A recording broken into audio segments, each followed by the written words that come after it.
Bonjour à tous et bienvenue sur Cult & Click. On est là avec l'ami Kerr pour vous enregistrer une nouvelle vidéo. Salut à toi, Salut à tous. mon ami le plus sensuel des Picards. J'ai bien dit Kerr, salut à toi. Comment tu vas? Ça va très bien et bonjour à tous. On est là pour parler des news ciné-séries. Alors, on est là pour parler des news. J'allais dire que tu étais aux couleurs du drapeau polonais aujourd'hui, visiblement. Et du coup, ça fait sans doute voilà, un grand bonjour à tous nos amis de Pologne. Du coup, on enchaîne sur la première news. Du coup, on va Est-ce que je peux la faire? On va... Il faut que je la fasse. Vas-y, Je suis désolé, mais il y a une breaking news qui vient de tomber. Et c'est vraiment très important qu'on fasse place au direct. Alors vous allez me dire, cette vidéo est enregistrée, du coup vous allez avoir la breaking news priorité au direct. Vraiment priorité au direct.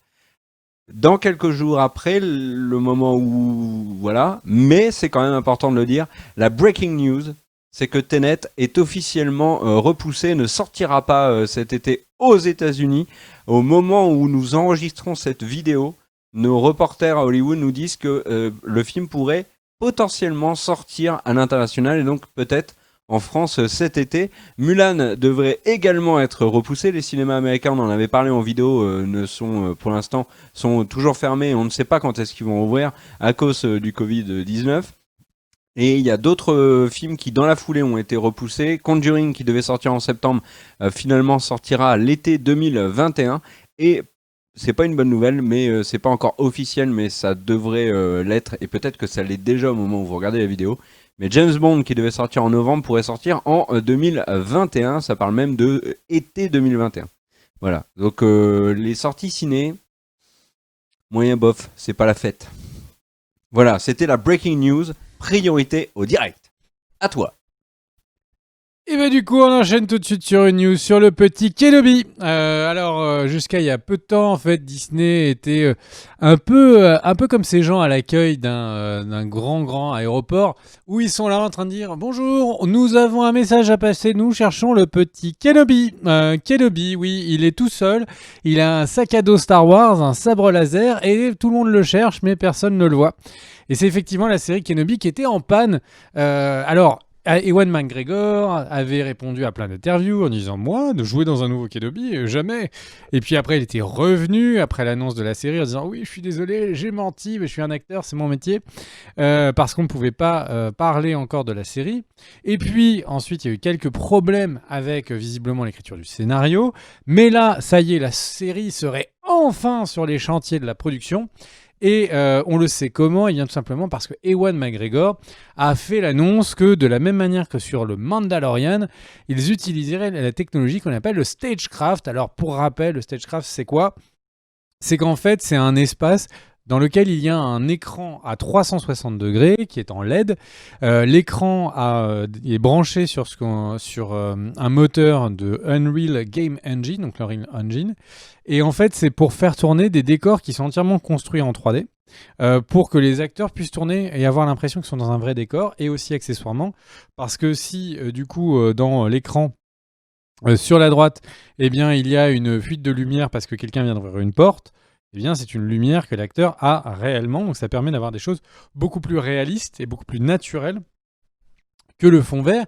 Et en fait, Ewan McGregor disait que c'était génial et qu'il avait hâte de tourner de cette manière-là parce que ça permet de plus se projeter dans son jeu d'acteur, sur les décors, sur l'impression que ça aura, que quand il a fait sur les fonds bleus majoritairement et fonds verts de la série de la série de films 1, 2, 3 Star Wars.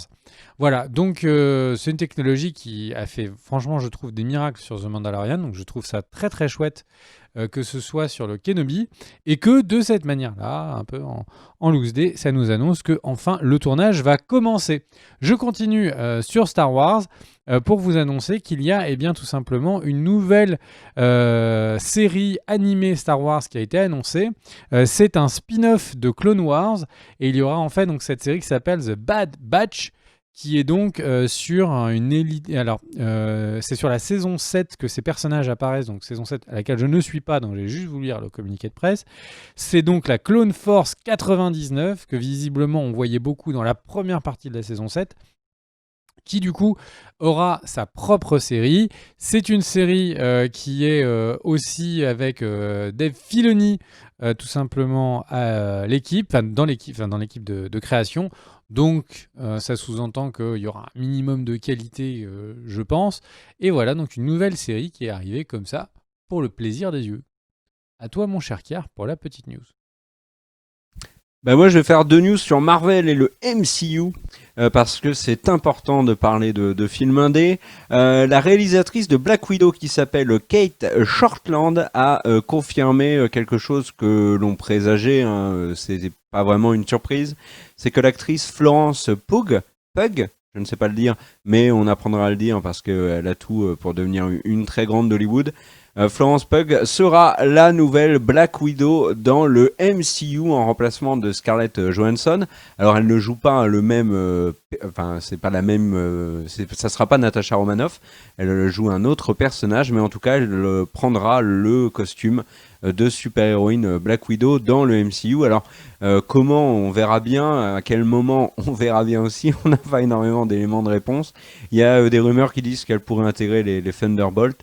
Elle pourrait aussi tout simplement intégrer les Avengers. Alors qu'est-ce qu'elle faisait au moment de la bataille contre Thanos? Il y a plein de questions qui sont posées avec l'arrivée de Florence Pugh. En tout cas on aura des éléments de réponse, si ce n'est la réponse tout court, dans le film Black Widow, qui pour l'instant est toujours prévu pour l'automne, fin d'automne 2020, mais voilà, et il y a des rumeurs aussi qui disent que s'il y a un report de Black Widow, le film pourrait sortir directement sur Disney+, parce que ça va poser un gros problème de calendrier pour la phase 4 du MCU qui n'a toujours pas commencé. Et ça, tu en parleras après. Et moi, j'ai une autre news Marvel, c'est que les frères Russo, qui actuellement parlent beaucoup, notamment pour une autre news qu'on verra plus tard dans la vidéo. Les frères Russo ont reconfirmé qu'ils avaient l'intention qu'ils aimeraient réaliser Secret Wars. Donc les frères Russo veulent faire Secret Wars, ça sera en plusieurs films. Secret Wars, c'est un énorme crossover en comics où il y a quasiment tous les méchants de l'univers Marvel et quasiment tous les gentils de l'univers Marvel qui sont envoyés sur une planète dont j'ai oublié le nom, c'est attends, je retrouve, j'ai noté bien évidemment, Battle World, qui est dirigé par le Beyonder. Donc ça, il faut le savoir, Secret Wars, alors ça fait fantasmer les fans de Marvel, mais il ne faut pas s'attendre à le voir avant très longtemps. Très probablement, par exemple, on peut imaginer que phase 4, phase 5, on oublie complètement ça, ça pourrait être phase 6, voire 7, puisque ça serait... les frères Russo, à l'époque, avaient parlé d'environ 6 films pour faire Secret Wars, donc c'est quand même pas mal. Donc voilà, et en plus, ça nécessite, si on veut vraiment respecter le comics, ça nécessite l'introduction de Fatalis, des 4 Fantastiques, des X-Men, et d'autres personnages qui pour l'instant ne sont pas dans le MCU. Est-ce que toi tu veux enchaîner justement par du Marvel? Alors, pas tout à fait. Du coup, je vais enchaîner sur Walking Dead et pour faire une news très rapide. Et on se fait plaisir. Et c'est juste pour dire que en fait, tout simplement, l'intégralité des Walking Dead vont être complètement rééditées. Donc les 193 chapitres vont être réédités en couleur. Oui monsieur, oui madame. Parce que du coup, c'est Robert Kirkman, je suis en train de regarder mes notes, via le studio Skybound Entertainment, donc vont pouvoir le ressortir, et c'est le coloriste Dave McCaig. C'est la première fois de l'histoire de Walking Dead que l'intégralité d'épisodes, ou en tout cas que les chapitres, sont en couleur. Donc c'est une chose plutôt cool.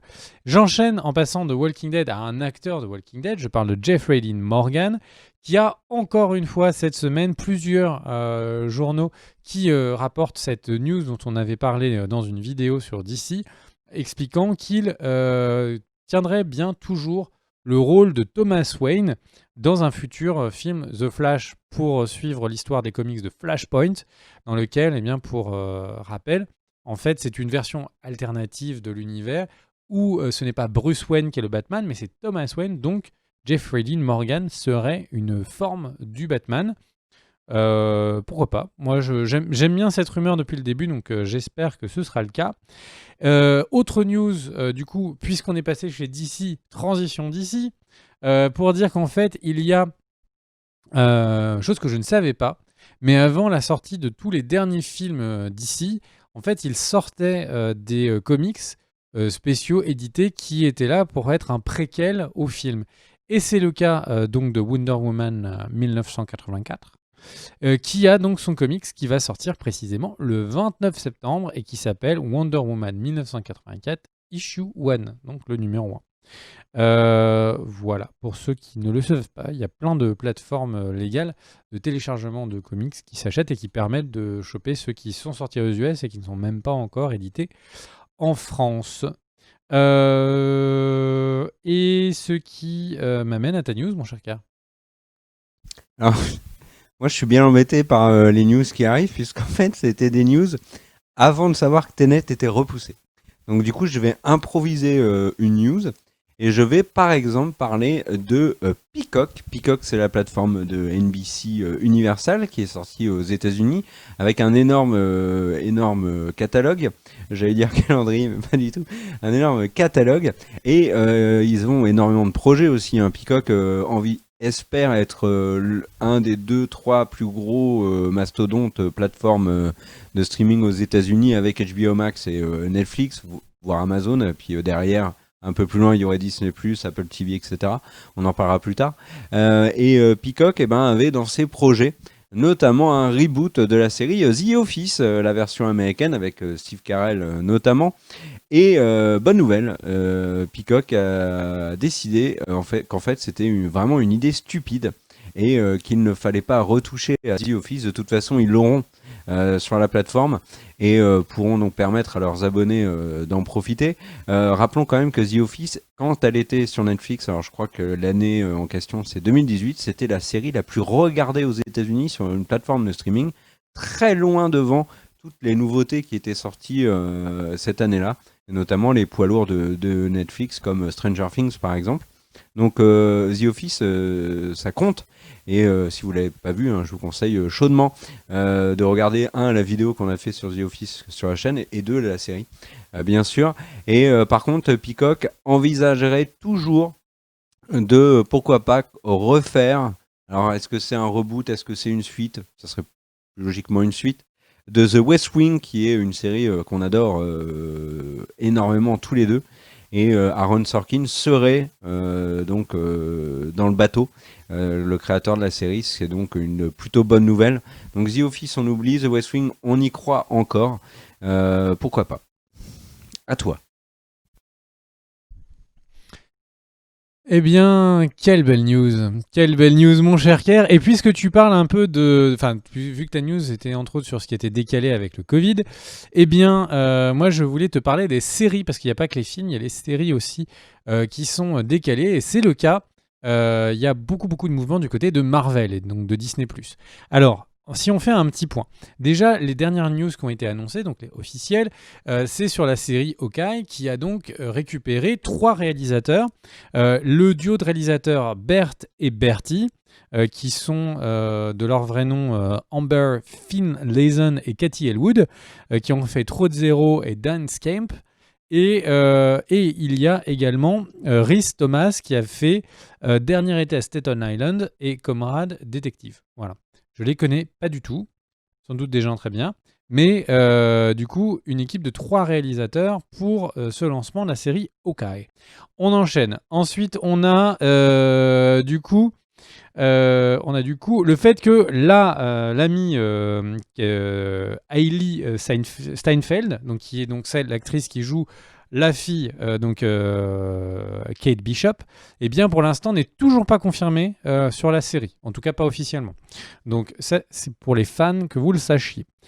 Et puisque tu parles des séries Disney+, du MCU, il y a eu un petit imbroglio autour de WandaVision ces derniers jours, à cause du site The Hollywood Reporter, les méchants, qui ont annoncé que la série WandaVision donc était repoussée de fin 2020 au printemps 2021 à la place de la série Loki, dans ce qui était le planning initialement prévu avant que tout soit chamboulé par la crise du Covid. Et puis ensuite, le site The Hollywood Reporter, donc les méchants, sont revenus en arrière, ont rétro-pédalé. On dit qu'en fait non, pour l'instant ils n'avaient pas d'informations qui confirmaient le fait que WandaVision soit repoussée et normalement devrait donc sortir tout de même en fin d'année. Alors c'est vraiment à prendre avec des pincettes, on aura début août normalement des informations officielles sur le planning des sorties Disney du MCU, parce que là pour l'instant comme tu le disais c'est le grand flou. Il y a un truc par contre qui est sûr, c'est que la série The Falcon and the Winter Soldier, qui devait être la première série sur Disney+, elle est repoussée de manière pas définitive bien évidemment, mais en tout cas on n'a pas de date de sortie à ce stade d'avancée du projet, puisqu'en fait le tournage a été arrêté à cause de la crise du Covid et qu'il a repris que très récemment avec difficulté. Donc voilà, on n'a pas de date de sortie pour ça. Et c'est vrai que ça va changer énormément de choses dans le planning de la phase 4 de chez Marvel. Là, c'est le grand flou le plus total chez Disney et chez Marvel. Hein. Qu'est-ce que t'en penses ? Eh bien que j'ai hâte de voir des vraies annonces, parce que à ne rien dire, en fait, ça laisse place au boxon et à la confusion. Et du coup, j'ai hâte de voir comment est-ce que Marvel va gérer ça. Moi, concrètement, ces séries, c'est celles qui vont me faire prendre un abonnement avec Disney+. J'ai juste gardé le temps de Mandalorian saison 1. Et du coup, j'ai juste envie de voir ces séries. Et donc, c'est elles qui vont me faire prendre l'abonnement familial. Eh bien écoutez, you can take my money, tu peux prendre mon argent, mais seulement s'il y a les séries qui vont avec. Voilà, même si c'est vrai qu'il y a pas mal de choses du côté de Star Wars animées que j'ai pas encore vu, comme les Clone Wars, on en parlait tout à l'heure. Mon cher Kerr, je passe à la news suivante, et qui est donc une news, alors c'est une newsette, hein, une petite news, c'est pour dire que Black Adam, donc qui est le film qui est donc normalement le méchant antagoniste de Shazam, donc de DC, et bien en fait ce Black Adam qui était joué par Dwayne Johnson, donc qui joue un méchant, ce qui était inhabituel pour lui, et bien va enfin, après de nombreuses années que le film est annoncé mais qu'il n'avançait pas, enfin d'avoir une deuxième personne au casting, et je parle de Noah Centineo, qui est un acteur que je ne connaissais pas et qui visiblement donc ça c'est Black Adam que vous voyez avec une... Alors c'est une image pour que vous imaginiez avec Dwayne Johnson. Mais en gros, le truc c'est que une deuxième personne vient d'arriver au casting. Cela fait donc une augmentation du casting de 100% au niveau des annonces. Donc c'est assez énorme. Et accessoirement, donc je ne savais pas qui il était. Donc pour qui il était, enfin le personnage, je ne le connaissais pas pour qui il était casté. Je ne connaissais pas l'acteur. Noah Centineo est l'acteur qui vient d'être casté pour jouer Musclor. Donc il y aura, et j'ai découvert du coup qu'il y avait un film Musclor, donc chose qui m'a surpris. Et l'autre chose que je peux vous dire, c'est que le personnage qui va jouer, c'est un personnage qui s'appelle Atom Smasher, dont les pouvoirs sont en fait de changer sa taille et sa force. Et c'est le petit copain de Stargirl. Alors il a visiblement une relation assez houleuse ou tumultueuse en fait avec Stargirl, et ce n'est sans doute pas sa meilleure photo, celle que vient de mettre Daniel, et le truc c'est que cette relation houleuse avec Stargirl laisse supposer que peut-être donc Stargirl apparaîtrait dans le film. Nous ne savons pas. À toi mon cher Kerr pour une autre petite news. Oui, alors moi je vais vous parler de Last Chance You, la série documentaire de Netflix. Vous savez, on en avait parlé notamment sur la chaîne de la première saison. Là, ils en sont à la 5e. Hein, ça débarque le fin juillet, le 28. C'est une série où en fait on suit dans un bled paumé des États-Unis l'université, enfin c'est pas l'université mais l'école et son équipe de foot américain. C'est l'école, on va dire, de la dernière chance pour des jeunes qui ont raté leurs études ou qui ont eu des démêlés avec la justice et qui ne peuvent plus prétendre à rentrer dans une grande université pour intégrer ensuite la NFL. Et ben cette petite école leur donne une chance. C'est vrai que la première saison, on l'avait adoré. On avait même fait une vidéo sur la chaîne. Alors moi perso, j'avais arrêté ensuite. J'avais pas repris. Je sais pas toi, mon cher Greg. T'avais continué toi ou tu t'étais arrêté à la une comme moi? Bah là, Shenmue, je dois avouer que j'ai lâché à la saison 2, que j'ai terminé, parce que j'avais l'impression qu'il y avait un petit côté redondant, et puis c'était assez bizarre de voir les personnages qui étaient genre « Ah mais vous venez encore me filmer, mais vous avez détruit ma réputation, mais bon, je vous laisse encore filmer, parce que bon, la fame, c'est quand même pas mal. » Et du coup, c'était un peu bizarre, même si, au final, les personnages, les gens qui sont filmés sont toujours aussi attachants, mais du coup, par rapport à la saison 1, je trouve qu'elle véhicule moins d'espoir.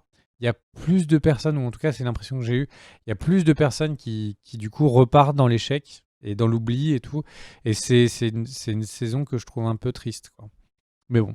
Eh ben, la vraie news, en fait, c'est que la saison 5 qui débarque le 28, ça sera la dernière de la Last Chance You, pardon, mais la dernière sur le foot américain. La série va continuer et la saison 6 sera sur le basketball. Et ça, franchement, c'est une super nouvelle. Nous qui adorons la NBA, ben on va se régaler, je pense, avec la saison 6 de Last Chance You. Moi, je pense que je vais reprendre quand même si le foot américain, c'est moins ma cam. Parce que bah, j'ai regardé sur tes conseils notamment Friday Night Lights, la série, et j'ai passé un fabuleux moment. Voilà mon cher Greg, à toi pour la prochaine news. Alors la prochaine news, c'est pour une nouvelle série, et c'est la nouvelle et dernière série de Marvel. Série. En fait, de Marvel TV. En fait, si vous vous souvenez, il y avait eu ce truc de It's all connected, il y aura des séries qui seront connectées au film. Marvel Films d'un côté, de l'autre côté Marvel TV. Ils vont faire des trucs incroyables, tout sera connecté. Et du côté Marvel TV, on avait eu les Inhumans, dont on recherche encore les connexions, et les Marvel Agents of Shields, qui est toujours été connecté de l'ordre technique. Le terme technique dans le monde du cinéma, c'est vite fait. C'était connecté vraiment vite fait. Et donc du coup, eh bien, il y a la dernière série officiellement qui sera produite. Donc c'est la dernière dans le sens où c'est la dernière chronologiquement, mais c'est aussi la dernière. Toutes les autres séries passeront du côté Marvel Cinéma. Et eh bien cette série, quelle est-elle? C'est Helstrom. Helstrom est adapté d'un comics où en gros on suit un garçon et un frère et une sœur. Alors ils sont adultes, ils sont tous les deux très différents, ils ont des pouvoirs. Il y en a un, donc si je me trompe pas, je connais pas les comics. C'est Damon qui est donc le professeur d'éthique, mais qui est également exorciste. On est dans un monde post-Covid. Les gens ont tous des difficultés financières. Ils ont besoin d'avoir plusieurs métiers pour pouvoir joindre les deux bouts. Tu es professeur d'éthique, tu fais exorciste sur le côté. Je veux dire, il n'y a pas de différence avec si tu faisais du coup prof aux Beaux-Arts et qu'en même temps tu faisais la plonge chez McDo. Tu as besoin, comme ça, de payer le loyer. Et exorciste n'est pas un plus mauvais métier qu'un autre. Alors certes, t'en vois un peu des choses un peu cheloues, des enfants qui tournent la tête à 360 degrés, mais c'est un métier qu'il ne faut pas dénigrer. Et du côté de sa sœur, Anna, alors Anna, elle aussi, elle est assez spécifique dans son métier. Elle s'occupe donc d'une galerie d'art, elle s'occupe de ventes aux enchères, et à côté de ça, elle organise ses ventes aux enchères pour faire découvrir des dossiers sur des gens. Et c'est pareil, elle est en quête de tueurs en série. Un autre métier comme ça que tu peux avoir, ou une passion que tu peux avoir comme ça sur le côté.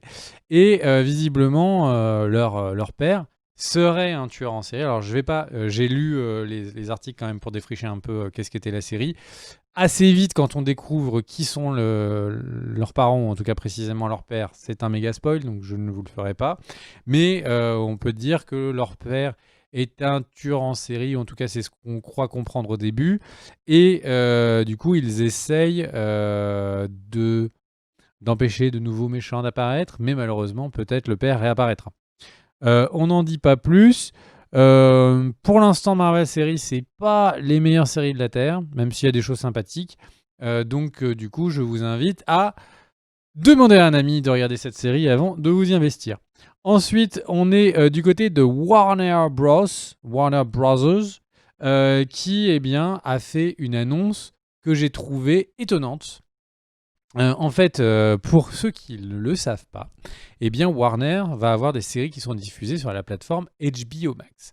Et sur HBO Max, on va pouvoir retrouver quelle série ? Une série qui est adaptée du film Batman, le prochain, celui qui va sortir, celui qui n'est pas sorti. En fait, ils ont déjà travaillé sur un univers étendu autour du film qui ne devait pas être connecté au reste du DC Universe, DC EU, et en même temps qui devait être un spin-off complètement séparé.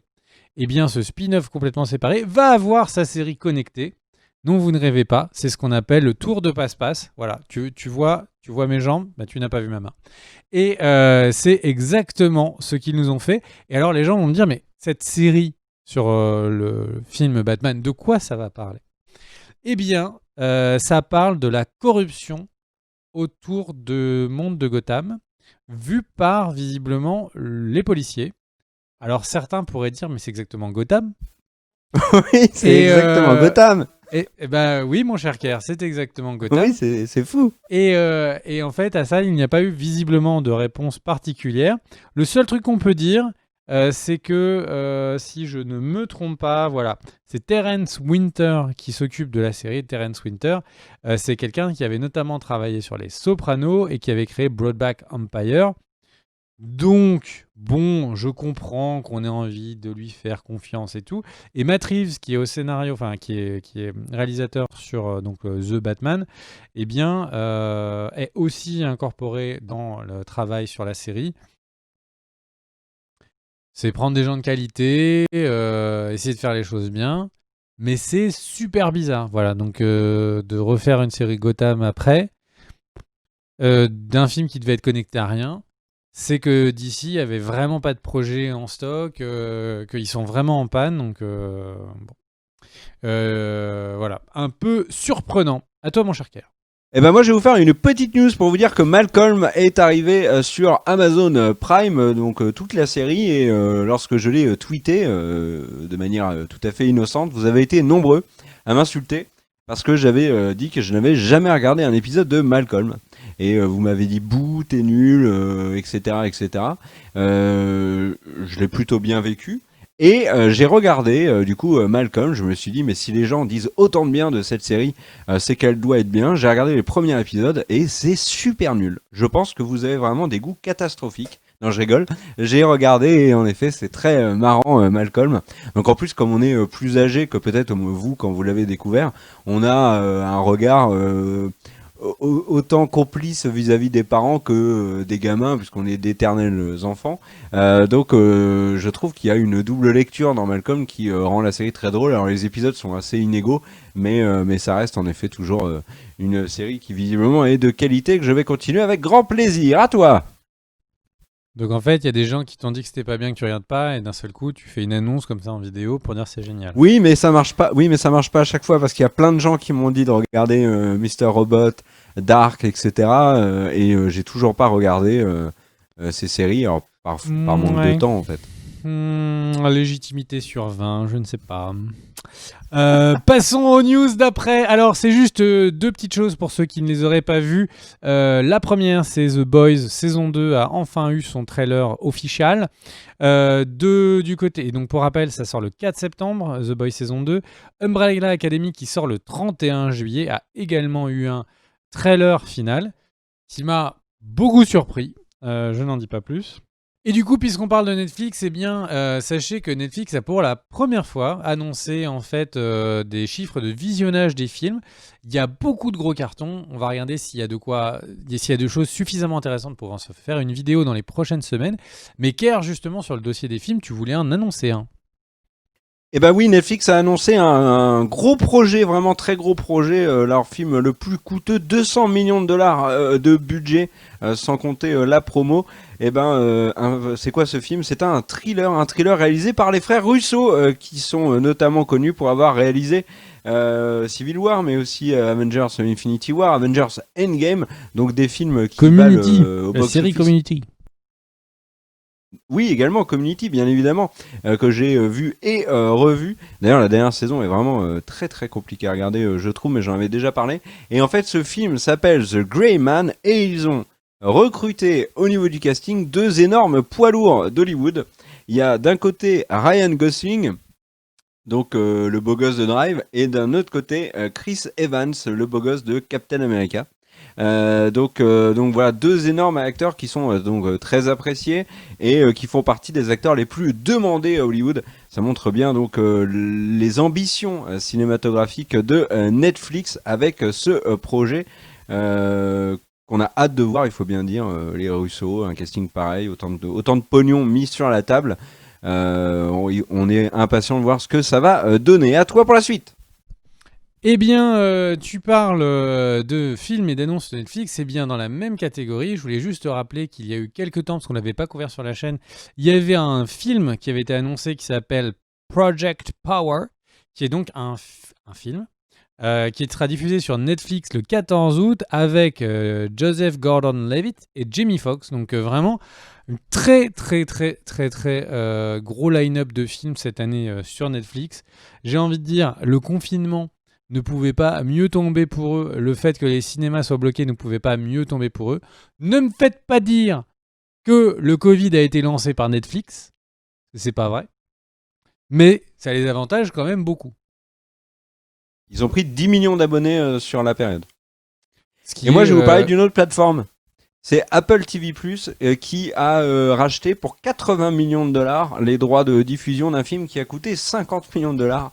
C'est Greyhound, le film avec Tom Hanks. Donc c'est un film de guerre, de bataille navale. A4, j'ai touché ton porte-avions. Et apparemment le film est un énorme carton sur Apple TV+. Alors ce qui est génial avec les plateformes, c'est qu'elles ne donnent pas de chiffres. Donc voilà, c'est Deadline qui dit que c'est le plus gros démarrage de l'histoire de la plateforme, qui, on le rappelle, a moins d'un an, mais qui a eu quand même quelques séries réussies, notamment à son lancement. Voilà, ouais, mais rien qu'à cartonner, et des proches d'Apple disaient qu'ils étaient très déçus du nombre d'abonnements. Donc c'est peut-être le plus gros carton de l'histoire avec 8000 personnes. Si vous vous rendez compte, il y a 8000 personnes, c'est presque un village de mon côté de chez moi. Mais c'est 8000 personnes. Donc attention, on ne sait pas du tout quels sont les chiffres sur Apple TV+. Moi, je voulais juste terminer la vidéo news par deux petites news. C'est des news de tournage. Eh bien, c'est Uncharted, la version avec Tom Holland, qui a enfin démarré son tournage. Le film avait été mis en pause jusqu'à on ne sait pas, notamment parce que donc les deux stars qui sont Tom Holland et Mark Wahlberg, eh bien, avaient des plannings que vous imaginez un peu compliqués. Et pour vous, les fans de cinéma, les puristes, j'aime vous appeler, eh bien, il y a tout simplement Monster Hunter, le film, qui est décalé à 2021, c'est officiel. Et donc, eh bien, vous ne pourrez pas tout de suite voir Mila Jovovich dans un extraordinaire film. Vous devrez revoir les Resident Evil. Voilà. Après, elle est bien, Lilou, dans le 5e élément. Moi, je la trouve super bien. Multipass, me dit Daniel. Voilà. Bon, après, c'est vrai que moi, je trouve que Resident Evil, c'est un peu moins bien. Mais bon. Du coup, Monster Hunter est là et eux, ils veulent faire un coup. Donc, j'ai hâte de voir ce que ça donnera au cinéma. Est-ce que tu as le mot de la fin, mon cher Kerr ?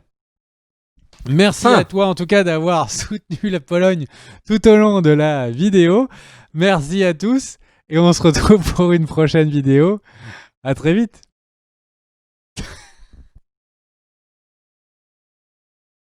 Mais ça va pas du tout ton truc. En fait, tu dis que j'ai une partie de mon visage qui est blanche et l'autre qui est rouge. La Pologne, c'est l'inverse. Bref, des bisous à tous. Ciao, ciao.